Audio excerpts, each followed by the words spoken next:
ก็คิดบอกเวกับกายและลงเสียนลาในจันทร์ฟ้าผมสามีและสองนี่แหละECD สันเย่ยังกำลังเกี่ยมาหกุมเสียกินหัวอิจฉาไปประมาณสัก1 วันนี่หาลังยิน ECD อาดิมาประมาณสัก1 วัดมาในบุญเปียวิบูลอิเสียหกุมมีหัวตกนับทั่วจันทร์ในของเนี่ยมาปฏิบัตินาจันทร์ซาลุดินHaleluya Baay amin tin ka tham lo mun se ta in drama ki man ko na Baay leisi tia si ma te in nei si la ma nei man si la ma nanung lai na hi ko ka man ke ne diwa alien ke na pa ne pe sana ba te na ni bin hu him tu kai Yesu Kristus min kata nahi amasan kai Yesu min ibu ise hukum bikin deho sibai pen punawin keile koloi ho upa pausama le sasam mani lo khateu min kinan lam na ho salam ko punawin khate lang ng pagkati at yung tambay ng nangla ito bang patha ay kiwag pabatinin tuzana at wa ay ikinenin ECD Sunday iti Evangelical College of Theology ito bang kiwag langkai anakon nawa uzamunin leo chai je tumasa kai se do nomin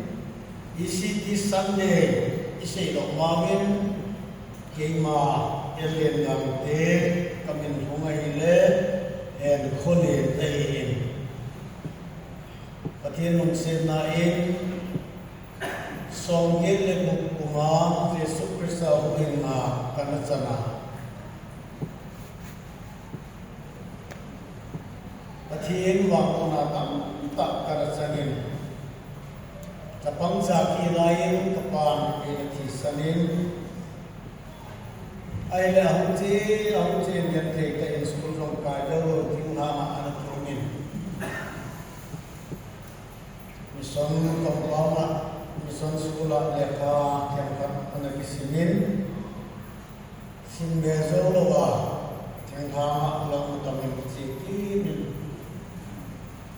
Patirin somko len punsun kaluma ama nato no nanong tin AP na pakai pamingin na nakikirin itun South India Bible Sydney class A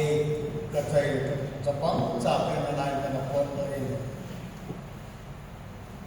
Chong ning zaman lo gete na hasamatam pi karatoin hakatwa saban gayin tui jawin ka kisilin em tui kanelo sang ot kanelo pa paanomin mitlile tapoma pakai kanabodin konongin lekha to Bible sintokan thoto pein So, boleh segi diploma yang saya evangelis kana toha kami katoho yang baru sinin kecil kirim sami kumin master kain sincain Kyo evangelical church Sunday School Superintendent ningin inalawin Sami iletun kunin research kabong akunin honorary doctorate in Afiyubin Tubana 2003 kumin pastor ordination kanala tiam le process ho te khamin mun chom ma an ki bolin zat chom na ki bolin na ki che to pe 2016 ilo 2004 kum hin South Korea te to go te na ki mun to bin ama ho in hi seminar pativin project nama alim to a pati to kir nahi awon bologin kevle kurse tam ta bola ka se lai te ho to ta vet ta ai nam phua ki pen tha sa ti ho umlowa duplica sen ti kwa kuna thon sana aban te ta pati nin lebi hem te ade ma ina bon pe ichi pati le ki ma ko na ki na hi koi ka sama ma in cha kon sun ka ke bodan ko se bodan ko se cho ama ho ki na pa sun ha train ke hi he thim na em bi panin ama ho to anati ki to in iti sun isi ho long tam ta anati pai Sungir, Miriam ho, Emmanuel ho, Sabung lam ho, muncul cuma agam na pera timlang ma tuilong gang isia ho unsana Korea ho ke puitoin hidihin ana tumang to peno ma ho ke ho se bang sailing le ke hin ma ma ta ne na dio gentin 2016 training ball di South Korea and Kinovin pada kici. Icha training di ball yang cuma ihin anak kecil in isia hutan tak mama hutan di kena pain. Kepak tam dia ramai ribu itu sunyi akad itu na ain. Kita tak selaya pun dalam kerja pada dunia se do tak tio men bai ke ho la ti dim chin ho la zo ho la ma ho la lai ke ho la chun so pi ko ho chi ru ho ana lang kam la ho lo nei la ho cho ma le ti hin pa chi nin ka kham hin thim ni zong le mi dang pa ta he te na kha ni ena pizale kati nai din pa pa felen nele hola azam ha ena ti mangin ikin abana sargam mo Nepal gam mo Bhutan gam mo chu choma ikin patin seyen na galang mo anak ka songin bunia ito banga kasinle wa le nahin patin ngai na sa kasangin ehin ko kalu kato pen chekiam iti le hagaw mang tha ruhin na di ta bible ko kito an kuiti ti ahi July som ni thuma par som tum than so es hai da khang lai bible ke kan ne bi a wakta islami tu ahi in dunin ne cha ke ma akad le ko nai in thing hang lama khan pi yeng le pa patin bong la patin na za ma pata khan pi ko na za wan ko ngom chu nai cha wan lam nai pa no mo wai le ki ho ko lo ngom de ke ho khan pi ke pin thing hang ko cho ba an ko ni zongพิธีเห็นมุจุโจมประเทศนี้อามากินโมเสนเงินพันผ่าเอวลพิอาสวายตาไก่หาบะมินเกี่ยวกับมาส่งสัญญาสุลังกุมตั้มตักกันตัวอาบานักคริสเตียน education สัญญาสุล subject ของคำต่ออานักสุนทรเบย์มีกุมชุนเกี่ยวกับมา executive director ของนาเซนพาเมงPadang Samir, Kemle Usakolen, agamla agriculture in ayinla pathin mu yu tu se ngam la pa ya ade di ko in nei taw yu ka mai che gen chu ba na to ECT Bible College hin tu le to vice chairman na e ko ai in tu chung hin tu bo ECA o kuma umiti wal ka ru ki min ka pa ma ai chu mun ngama chẳng có gì mà cái chuyện là nghĩ ý xe hồ cũng tắm thật mày ta muốn tắm ta đây mà cái làm mà ý xe pass số thế này nó coi rồi nó đi cái này sao mà ai vào tôi mua mà ý hồ cũng bị bắn phá sao rồi ai để chairman qua một số là chỗ đó thật đi có chung một nào xin là xin thật đi cái ông phát tàu là thì nghe cái mà nó chỉ thôi cái gì đó thì người đến không có sự đến thì còn là ai cũng có nên tôi đi mình akan ni cũng là rồi mình in ấy một khăn hai lâu xe cũng diễn lắm đã đâu mà tóc sáng đó một khăn hai lâu xe tóc sáng đó các cái nó hào lên tua có tông xe chân thật đẹp lên được thằng nó cái sản xuất phát cái mảng ta nên mua đồ hả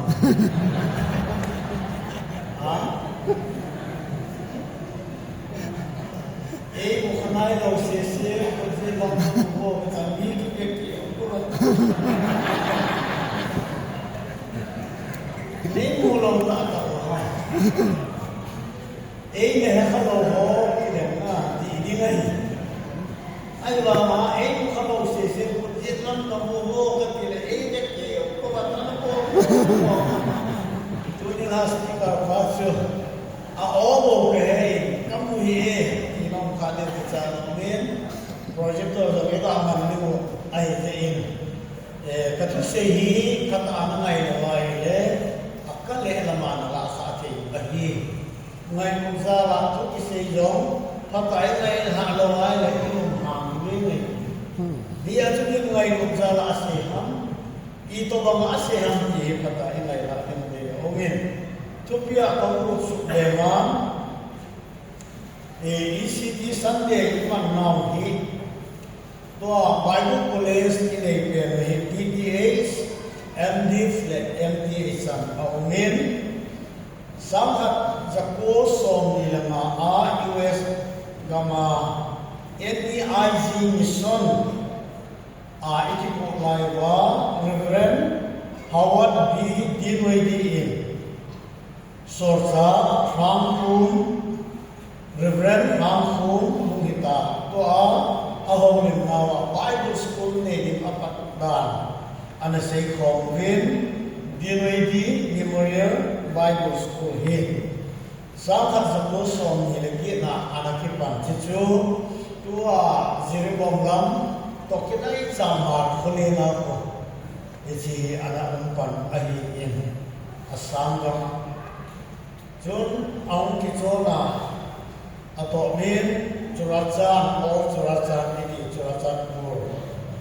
all iti bento ehon mission compound iti namuna makana pato Reverend Paul Rostat in Bodin kumsom ni sukil eho taksan masaho elang piwa azinuzong silongin anaboyin USA akilia kita amain ha Bible sekolah di lapan anak akhir. Sama sahaja som dia kuma to ni rumah rentai. Akun ang Johnson BJ san to na umin. Kenjong gampamahi diploma ka sa masuk class 10 exam din to BJ final hi. Isi Dinwiddie Bible College hi 96 97 acho kana Tubana ATA accreditation an umen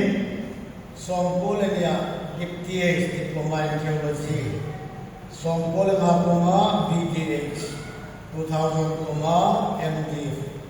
ti ata in affiliation an bola Sami Kumahi Evangelical College of Theology ti amini anak kikiara cuma sama sudino ini Bible College anak ini ahe dua sama Bible College ini English ne sabdama kona sponsor anabol agin ama wangi orang tak samsa ini tak jauh ama hon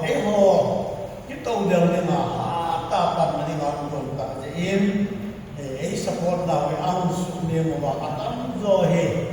ECCI ang khom presbytery hobung ho hi pan khom za wa to chana anachi ji ya chu pam kina hi cho mo min a ho zo no hobung ma zo an mo min ha khana pan kina pi du hi sam khat chung mi ma la pi zo mo min family a pi zo mo min hobung a pi zo mo min we will isi zo ha ta pan anaba ewe ije chon tunya ummasa kunni aung je de mai ta in ECT pillar ki long jo managing board ha ta ina ki sei komin ije ana ki sei komi mitam ta ana ki chai zo komin uzanin zong ECA ibu kuma ECT pillar dina ana ki chai Mr. Dian Kumam Hau Uzanin Ang Kom Dio ECT pillar anak bang anak pecaita Dian Kumam Hau Ki Mungkin koma anak mengaji dia oleh Evangelical College of Theology, Trachanpur, Manipur. Pillars for ECT membership certificate. This certificate of membership is awarded to Mr. Lim Kumar Haukim by the Managing Board ECT in recognition of his generous contribution of rupees 7,200 to the Ministry of the Evangelical College of Theology during the financial year 2025 to 2026. For God loves a cheerful giver. 2 Corinthians chapter 9 verse 7. Chairman Reverend Dr. Robert Howden Sang. Secretary Principal Reverend Dr. Larosim Surmate. Itihi ama amute dingin ina asa dingin ama masih tiba lapor de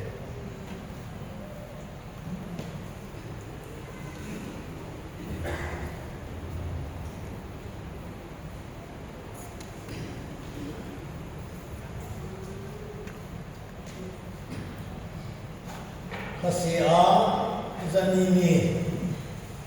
komni sunga hatta anak video khadya pichai lo apa lo mahin na sei kha taw lo pagerin ya jo ECCI ipan khom nawa Bible College in Evangelical College of Theology hi ho support na jala ji ham ahin yang tia ECT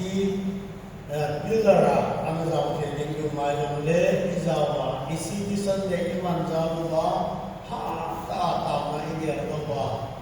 lecturer teacher anam ho ko hasya lo ke student ho train ibo le easy art ju ko ham etile Bible simlowa patin se amale le se ta ma me Bible hellowa ken more crusader Ken speaker tam ta te nam thua ben stoya ei saklo ma midino ma taw de ma ei no de wa the song said zo se the pon no de ngai ti anu papa boy jong tam ta ana ta ichan ge ya lu lut le jong le dunia iki nga he evangelical biblical ta patin tu iki lo wa le ipien ka na ho jong hi hafta ni zo le i malo so ji ai je in Bible College sa hafta ki Kata kita ini Bible anasinten kata oza buih betul kala apa zoi aku cik zoi umlawahi itu ya cukup dihin Bible college itu eho adina tiuzo si kita ihet lagi bagi kalau kalau mai net tim kau yang nentang kau min Israel dia kau gam ni pak nule tim kau tak tahu kela nule tim kau kini ho aning awal lama peti na tu na vision kamu itu ada si dia atas sanjewa Israel lentang katen nonggal agar lohoka igel lohoka tu azungi evangelical hoki napawi ihet na uwan Ibola Evangelical Churches Association ituham ia tiare evangelical hokuma ino hiki ko hokuma itile evangelical kitichu hisipati le kubuti uso kubu hi siemti ko apana tu chana khatsa lo adi lo umlo koi de de lo la khem de lo ai bang banga pa sam te ho chu evangelical hokuma kiti ai dunia baik la support din jo umlowa kilom ta chil bol tu ho sem tu ho ham ta tu se te ho koma ia dia la kala la ho umyo hi ila jaw ni ha ita san ma ham iti ahile ito bang baik la biblical teaching patien tu apuna kiru na hi al hasa si ahi hije jut tu ni kam sama theologian iti Bible anasin theologian ni kita piuba isiti Bible college hi nang leke ipan ko ba akan to ni mahe dunia ipan nakyawa hi hacha ipan ba chilai mona Bible besul theo in patien wa mo na patien ko sama patien kin le do wa man sa theo ni te ba isidi Bible college kita uba hata supportable dewa pakai mina bom taw sunga pangtaw kahi oleh paumin khat dei ko mai ya chen chat sa ko hum ti pat na ko ta sia uza pasalli numai ke yen ke apian masa apen ke kapain som ye le pumin wet le pumin ena ti santa a nu to gente ta ai ko anakimam ni jo le tu ne ta se no no pen chu e ho hi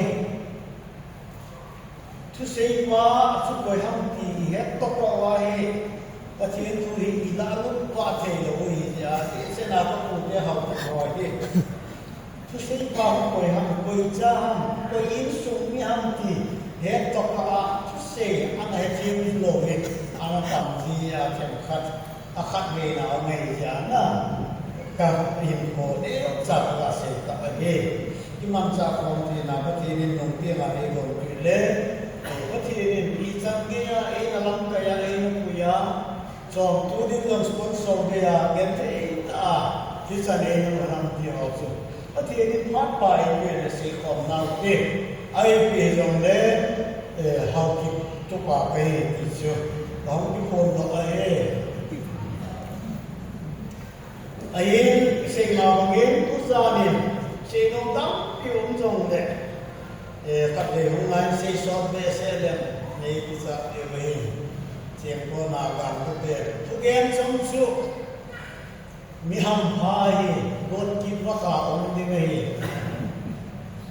tu se som chu min on no hi phat pe ki wa on di ngai atia punya he ki bo ba ni kan za na ba ai le afa na hung do ba se ko pat sa do ba hung da itia chu hat an wa ni kamai sa in tu nya chu kem cha kap cha su to ni wa ta mai le do ma su mien on nai ta South Korea te akan to ma ma su pi jan ti le าดมันดานอักคิววิปุงกูบาที่ปัดดินซูปุงกูบังกิบเสร็จเลยบาสรวันดิวนะฮัตที่ปันหินตานาที่ปันลากิสายเลยกูยงเอาสปีกเกอร์บ้างมาห้องนอนที่ห้องเตลมีนอพาร์ตอเดียว่าสุละขัดเลนีนะสตาตาตาอสเทเทก็กินยาโอราหุ่นที่ทำที่สุดนะยิทยาสุพาดีสุไอเจ้าพามันละยิทยาเนี่ยอัปอันนี้โอเลตุจานาฮีโปรเจกต์ตัวฮิตโตซาวด์ตัวมันนิ่งที่กันนักโบราณเลยยิทซาวด์คอนเนคชั่นนี้อีเมลก็อัตราเลยอันนั้นคิดสุดยอดเราคัดเอาเงินอัปก็สมามาเห็นไอ้เรื่องเรื่องพัฒนาเนี่ยผมดีไม่จริงใช่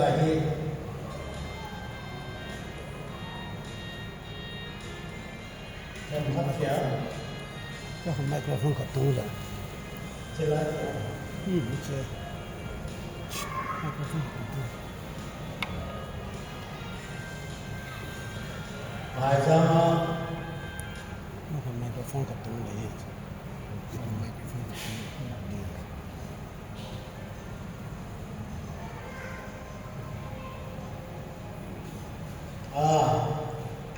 Salam subuh kita tahu itu cuma Ethiopia Golden Isema Mangin Matthew bunga sansom ternai ibon cawi enggak simpong ha ni tum namo resi rebe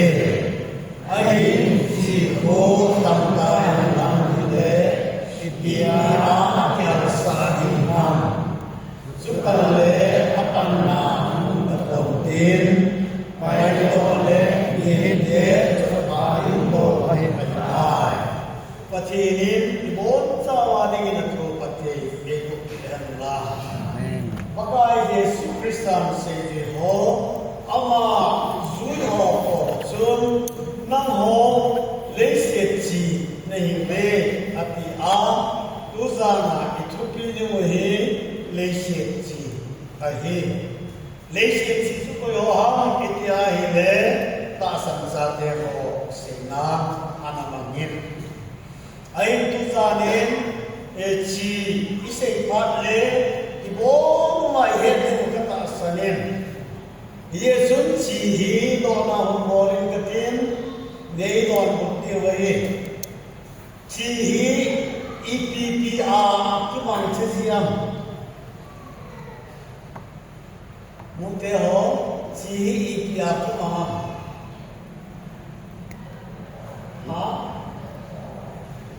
ha ngei zemen mela kiso adam laka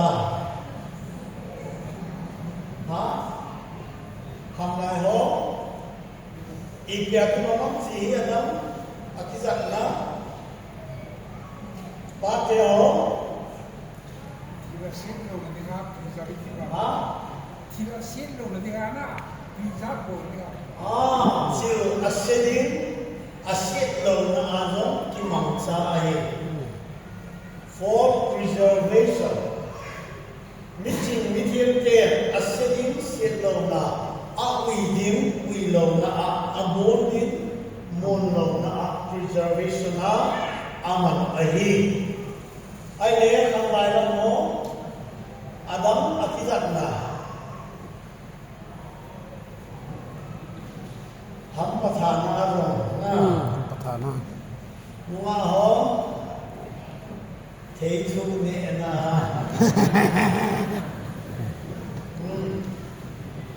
tia chu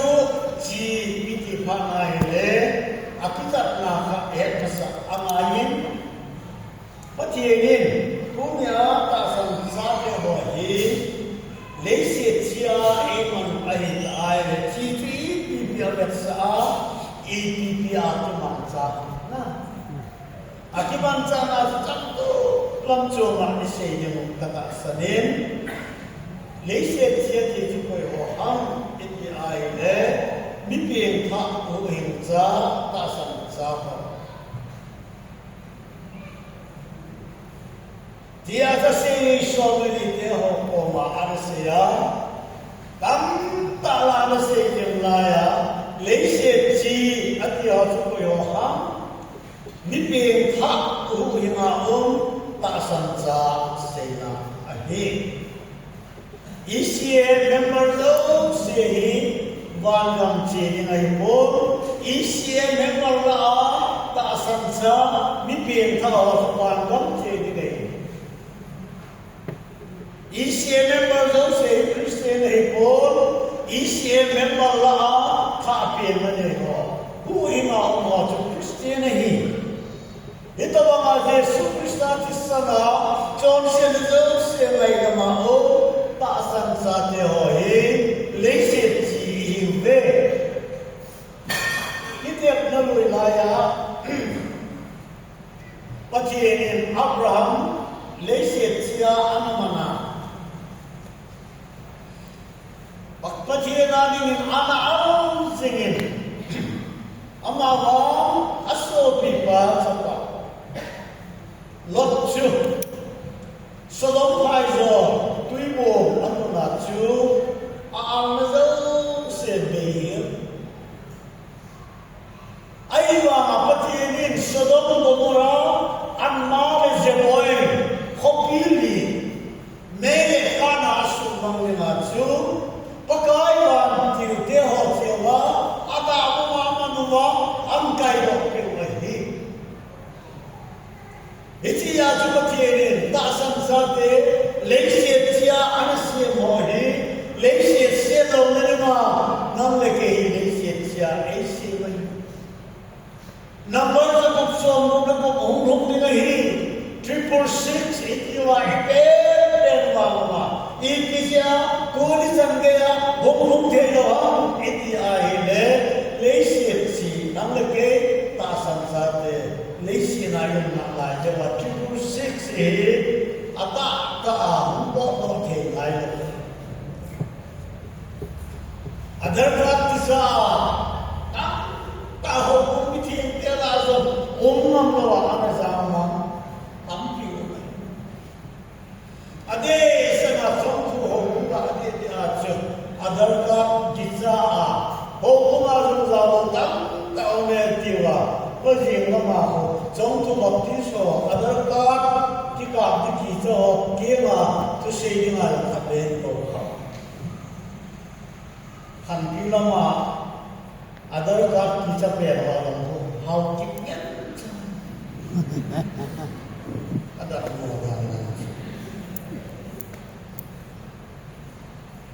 ai tu ne a se do om chu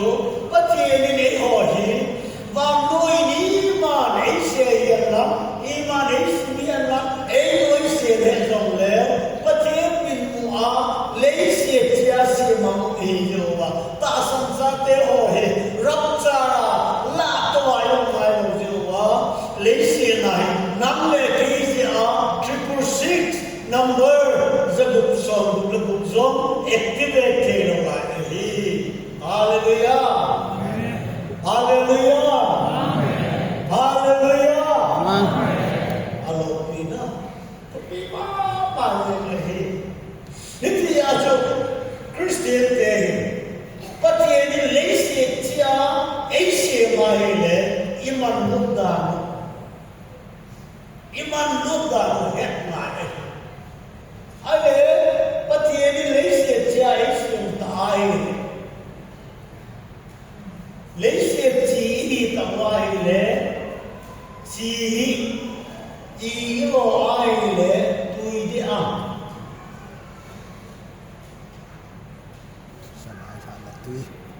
ma ti i pi lo le tui di am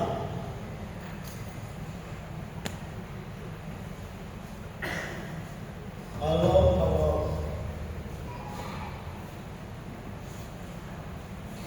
ti i lo le tui am i pi ti le tui am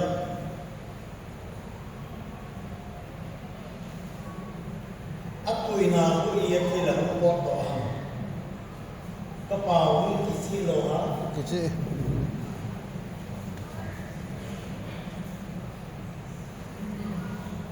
จีสุอะไรนะอารมณ์เลยอับมีขนมเมตตาอินเนพัดเนี่ยอิจจีโหอีโลไอเนี่ยอีอัตติไอเนี่ยตุยัม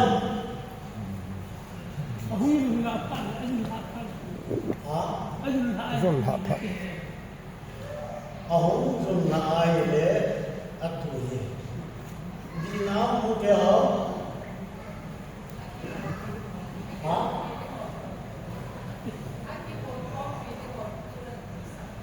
akion ho pio tuisa ati zo ine tuisa si ho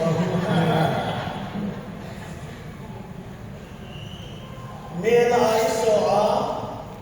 iso na ma Iga ni ego na ile iha hong ja chu a alna atuina chu watta chuna Hichi alna atuina watta na chu asi ro ali chi la be ta ya ila be a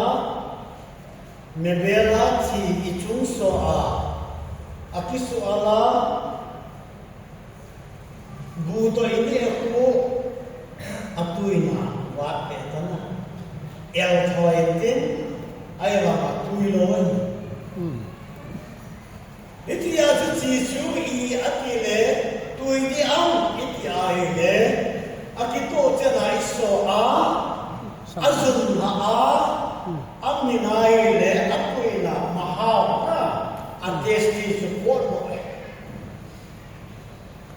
itia chu tunya zong patinin leise chia ta samcha de aise mahin e christian hin ko wa hi atu izet mi ji chu chu koi ho ha Bengaluru Bible College Singing ko Bible student MD MTA simplata ta ki ko bin Abako makahase pen labon sawahi Bible sin hiwi theology do hiwi hungrejo din hiwi ai ba labon sawahi pakai naman sa alom diwi labon sawa Bible meher bangwa labon sawa na to se mizo se ngai nom lom diwi Iti asu koi ho tu se ka hu ngai no diu ha pastor hi long le evangelist hi long le guest speaker hi long le those who are being melted before God pathin sama zul ho pakaya na full surrender bol ho sun Bible wasimwa hi le apathin ali na akipi na to abai no he na su pathin Arman cha khom bale chi ho chu mi azo ake akurse bona le amini si bona lo hin ji age ye chu paso tam ta ine wa evangelist tam ta koi me ise ho ko jo mi pe wo hi ta ai na ke me kurse le ho hi to say ni iti pa ta mane ko ma in ho Ile patien ko kinai ka hin khomang pakaya na sunha full surrender anamol ho ide hen jiu bama he tu ni azo pakayin ta samsa pe ho ei man cha je ni ma izun na ho he akho je apoi mo pe me tu za na ise do ho he church committee election ko hin jong le pakai ka hin ko kinai do ma anamang Divorce of the Tia, Bible and Sima, Patien on the Maiko, Anna, Patien Dokinaisa, in Homohochu, a chairman, secretary, committee member in my place. Tia Kibon Sawahi, Pakayin, Lace Tia, Lace Mahita Aile, Patienin, Evan Satin, Patien Dokinaita, Tama, the Bible Simbakitua. Patien tu ingai la tam ne hi ap wai mo mama akho mama ahe ji jo I lo le tu tiam I ti ba dunia hin bumpi na pakaya nila ikisarenda na zu pathining anisa ahe keima nam ho ta be ha se nei ve sang sang khat to la ala athi lo le asangin aum sin si bo ve athi wa le tam ta ala sin ahe sang akitu ka le ni chimuchi chu lo la ya akitu ka na le aum thia ahum bo pa la khai nam ke to kina tam ta aga wa dunia full surrender pakaya dinga ayin khopum pi a kipela ho pathena dinga ayin ko anakat do so pathinin alengam na to na za hat ta minang sama aman sa ade Hechia su pakaya dinga kipela na hi e Christianin ko wa ine na wam ayin na lai wa chun cham je ni ji van hoi se chung ayin na ha chun don so in kem lo akhol ding ahi don so in kem lo akhol ding ahi dunia hi leise ngai sa ngai hoi ha man le hadalama ilam bai ne mo ithi ne ahi pathianin Abraham chu ama de kamahin ko mang de ma de ya keima pathian ha sung kai ka suma pa le sin sin lam chule no la be no things sing ati ka suma no la be sei sien na bin be va in lam sing ti ya chu no la be ya de ma pathian ade ya Chapa de ma api bangin nangai luta na chapa changkhat se ai sak chu moria da ma puin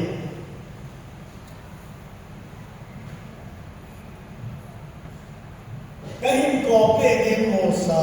khat pe pen chuma kum go thil to tilai na ganeng ta atti de no cha khat le le ani moria ha ma hang khana pathianin achien ni ma se ya hom ko thil to achapa api dina patyapna tes anabo ahe Abraham din zong thulu na ha sama ma ni te no sa amama Abraham achien ko ma tawin pakai la chuman na ma pedin achien moria ha Atapa Isaac chu tilai na ngin aplem tiahi kase yong chu lamsa ta tilai de pa athim din zo aumin tilai ni mo ngi cheta in akel loi ma um lo be pa akel loi du lo be atile pathiani na pa cha pi ni be hi Jehovah Jireh Achi wa achaina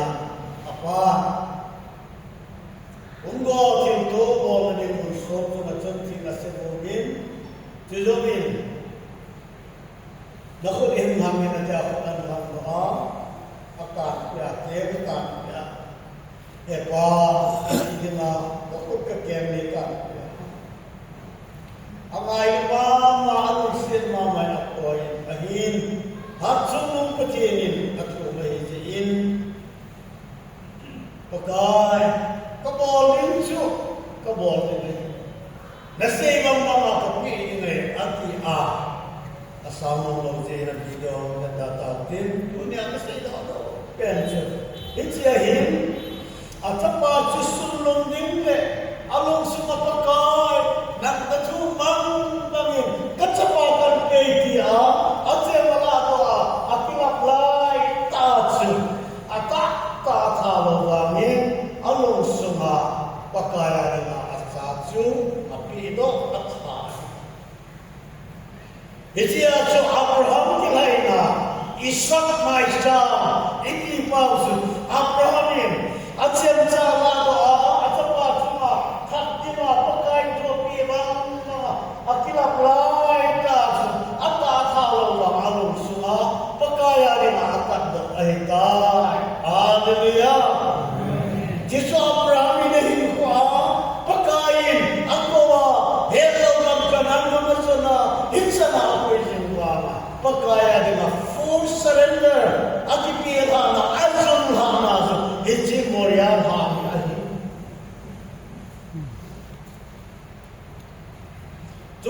in patin pakai la ke mangina hopin japang chui maloda supo bhile in patin yin ja sapa tam khat se tha nadi azom kot ki lowa napan ke lai ati hitia chu ta sam na ipa Abraham he pakaya ni ma sunha ai ko amada first surrender abo ye chu tu san pa ni ye chu ma na om na pa apat cham kim so bangin nang ho som cham kim so un wa na pa asam kim bama nang le ke jong cham kim ni ma ko ti ni pe ni a hi chi hi apai ai wangin chi jong hi a au hi tam ta yang nang le ipia ngal sa ki ding ham nalung sunga chi nei cheun ki cham yer chi in omovin ati chu chi au na ta lo chu iti na su au ki te ni ram le nu te ho chi au na ta lo chu iti su au ki te ni ram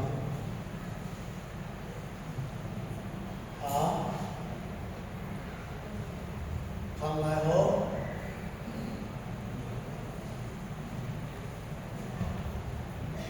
ba thế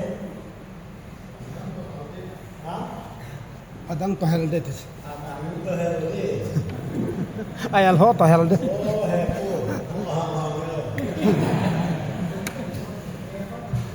le mang de tis le mang de chi ala be chu phaber kanin iso ber al zero de na so bele chidam kita chuke adam na so le chidam kita chu pai mang de ta chi ama be chu so au kit the ro chu da ba Christian character is very important in jana Christian in kwa dunia ma noi he thegin khoma nei he na ba ho ki chu a kham the ko ho ta sa le ko ho kya a the tha ho be na ba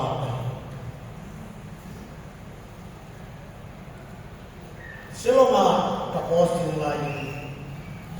ko lama Myanmar lama patien se ding nei ko ben selama ka lai ka che palle na hom ka Bible sil khom pi mi khat ka ti mu wa ka te ka man hom ka te ati ka ti bai wa ma chu amai ki pa suna ipiha akisia ka hom ka he te ti su jep loi oi la nga chi na ka ti as more ya ti ji ta chu ati no mo sa dan patien tu sia ta se ti da mo ya ta se ji ta ale selo ko ki hafta ni lo wa chu se pai ten na ati ko sia amat ta so amni na ko to ame la ko ka he se dunia ta sang sa ka ti jin na adisna e ho tha do khong sai pa ko ni ni ne ne chi na lo ni ko ni ta inum cha ni pa jen tu to ki to na pa jen de ba ma hin ko iman na lo isu ho na ide ho na ito na ito na ibo za se hi dunia pa jen leise chai sema au dina ei koi baba ia na wa dunia dia pa pakaya dina ki mangsa pakaya sa ta suma boy numeya boy kam ta au ni aku sei na ko be le bibintang mama numeya boy zo tam ta iya ko ta sanin mi kan hi Rajan ko mala ha ta pan Barnabas International Camp Crusade Conference namang rate sa inyo ang takat sa kahon ko yun. Hayat kakimotorin pangkal ipinamay sa perang katiri. Pakay soon sila lang naglingay ng lang kapiin ng ilong ni Mang Sakit. Bible henda ng manglo at usay na ng sa mansa. Ay lang ako'y man can speaker din mo and to say yung ato something. Dunia inun sa itarit sa isu mangkawai le niya na oiseo ta chok halu ma ni ti te ngai ma hi chi akala along ipiham chi kala along ipiham akang he akang na right diam ngeo pop white chi along akala he akai so pajenin ta sang sa teo hi ichon selo sel ngai na ma zon ka cha so ni le ko na a derin wa no chon sit ko mang patin ke moi no itha pen ya hu hi ma yun ya ipena pat ithi ge ya di ma ichon sel na agona ati sala hum ni ai ngai ka ma Yesu Kristus chon sel na agona aku mama Patien ho Krista Jesu apisu thena. Those who are being sanctified by the blood of Jesus. Jesu tisana chorse do se nai kama so the sil thena ihita jewa. Nagilo na yeso se na cho sandu pangin sanmale bu bang mga kakang sa ngai sina small Iti yata samsate ho he. Ipinta niwa, buhi mayong niwa, Jesu Krista tisana, ito sina zausya ngay na maunta zin. Patiin masamacho, ibon sa way siyong maunta, whiter than snow, bumang samazong kamza, patiinin asate ho, isimahitay. Hallelujah. Patiinin tasan sate ho hi akama ACMP pihak itile Christian uniform wali mahi white color ego like van akam white akam iti kamba sensitive mama ahi Nisi patin le kabuti hingga menel chen. Nisi le ka kang sunga along ne sabi suka apa namu paulo. Namu sudah. Kita wahaju tasan sabi hajam ni. Til tolo til se ibola le kita ni. Dunia Kristen teori patinin at sa Yesu tisana ichon sel engai nang kita siya Christian uniform adina white color aka egon pehti isye tuibo logumite koma kahimpon kahi our Christian uniform is a white color. Akami. Don't make it dirty. Nasuneto dimri. Ang mga church Malaysia na umihin siya, goodbye na, bonho na, ilamison na, ni ito mga ikiya pa mulai ta patien nung hai no ni isei doa ine doa ibon doa ine doa ibo ram khai pakai na sakin ni mai na min dia ta na to kitwa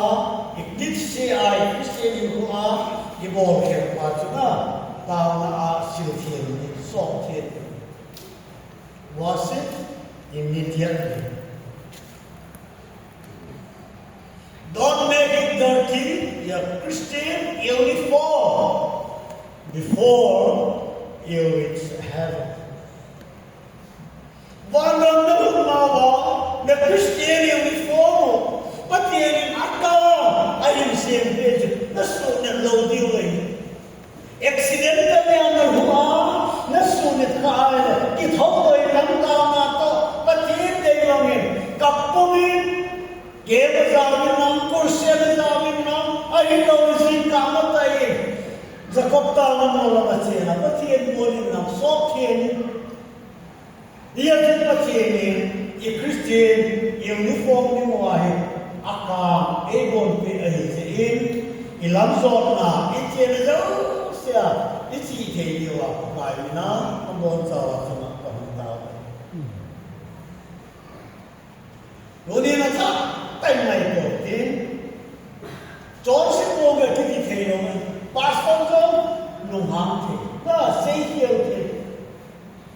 Dijaw si iti ito kaahi, i-Christian yung kaahi, kisunan di ay siya, titawangin ko iman patle,